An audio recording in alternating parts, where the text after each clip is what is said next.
Madam Mayor, it was quite obvious today that there was great happiness about the budget. You can see it from your own reaction as well.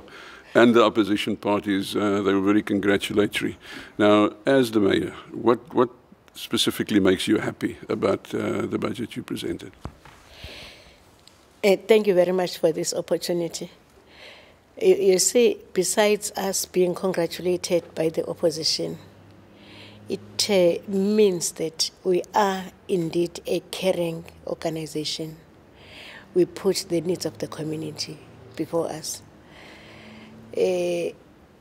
What is in the Freedom Charter is to say people shall govern and people shall benefit from whatever is around them, and be it the resources, be it service delivery or whatever.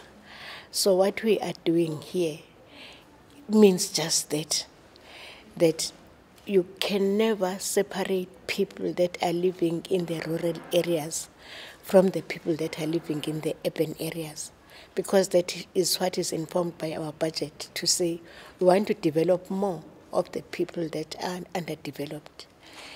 If you heard me well, I said we also want to cover this gap of inequality and poverty among our people, which also includes the unemployment.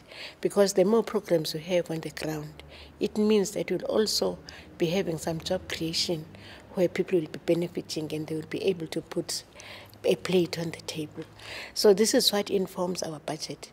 And also, water and sanitation is a basic need for anybody in the Republic or in the world.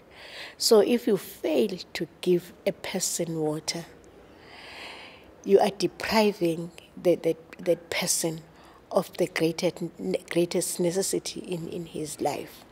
Hence we are saying water is life and sanitation is dignity. Hence we are also saying more and more budget should go towards that service delivery in terms of water and in terms of sanitation. But it's a fine balance, to do what you are saying now, but also to keep the current infrastructure going and, to repair what needs to be repaired.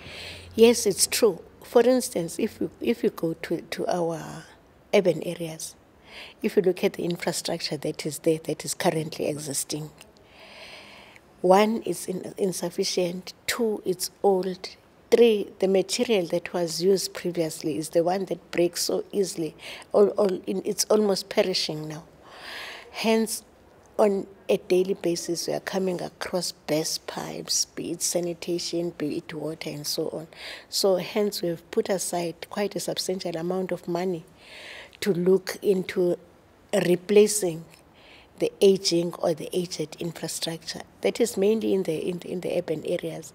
If you go into the rural areas, yes, there is some infrastructure that was put there some years ago when the population was not so dense.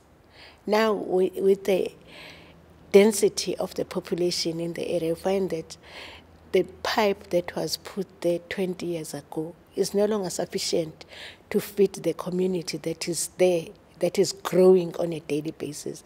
That is where we come across the issue of saying we are setting aside an X amount of money to replace the aging infrastructure, as well as the infrastructure that is no longer sufficient to fit the communities. Madam Mayor, it's quite obvious that UGU has progressed a long way from a disclaimer to a qualified audit, now to today's budget. Now, what do you think has helped to bring UGU to this point in time?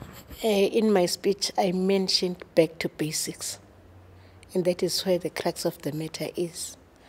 Immediately when we received a disclaimer, we sat down as a council and we said, no, we can't carry on like this. Let's sit down with our officials, with our councillors, and chart a way forward, find a turnaround strategy that was going to make us produce better reports and better service delivery. Hence, we went to a disclaimer once, and in the 13-14 financial year, we were able to improve to a qualified audit opinion. And I can assure you that in this year, you might see something better than that because of the efforts that we have put into our work.